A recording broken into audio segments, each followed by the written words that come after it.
it out, but you know it's safe.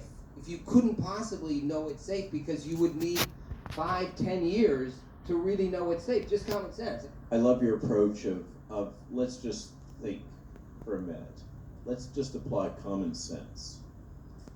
It normally takes a decade or more to produce a vaccine that is safe and effective and to demonstrate that it's safe. The usual standard with the FDA is that you allow at least 2 years after you have administered the phase 3 material to at least 3,000 people for a vaccine. Often the FDA wants many more people than that. And you follow them for 2 years at least to see whether or not they're generating autoimmune problems, etc.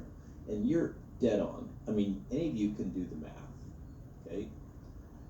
Have shortcuts been taken? Normally it takes 3 years to evaluate the data.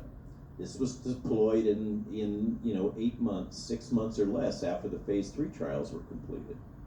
So it doesn't take a genius to figure out the common sense that we don't have the information. In terms of safety in pregnancy, reproductive toxicology, reproductive risks, potential birth defects, the honest truth is, whatever they tell you, we don't have the data. So whomever is speaking, if they're telling you that it's safe, but they haven't actually done the studies, I think you can figure out that that means that they're not being, let's see, gently truthful with you. Were women even included? Were pregnant women even included in the clinical trials? Of course they weren't.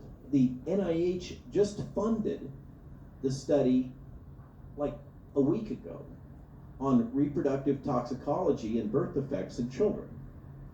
The major study on potential risks in pregnancy wasn't started until after, about almost a month after, the CDC said it's okay to go ahead and start taking the vaccine. For people who don't know, a good percentage of the COVID of the vaccine, the spike protein, the lipid nanoparticles, actually goes to the ovaries. They knew this before they started, that this is what happened. So I do think, while there might not have been intent, anybody who did that kind of work would know that they would actually go to those places. That's what they do. They go through those very easily. And of course, they're carrying spike protein. Spike protein, we know, is going to cause inflammation in the ovaries. What do we know about that? Well, as Dr. Malone said, we don't know what that means. Is that going to affect fertility? We don't know. We got to hope and pray that it doesn't, because many people have taken that, and they now have significant inflammation that has gone to those organs. And so the other place is the pregnant women. We literally have pregnant women coming in.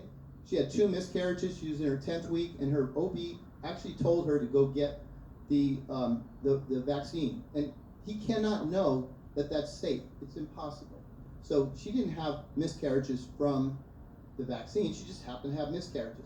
She's at high risk for another miscarriage. It's a high-risk pregnancy. There's no reason to introduce any new therapeutic of any sort in this patient. So this is what we're seeing, a one-size-fits-all policy that makes no sense, and we need to stop it, and we need to adopt early treatment and other measures.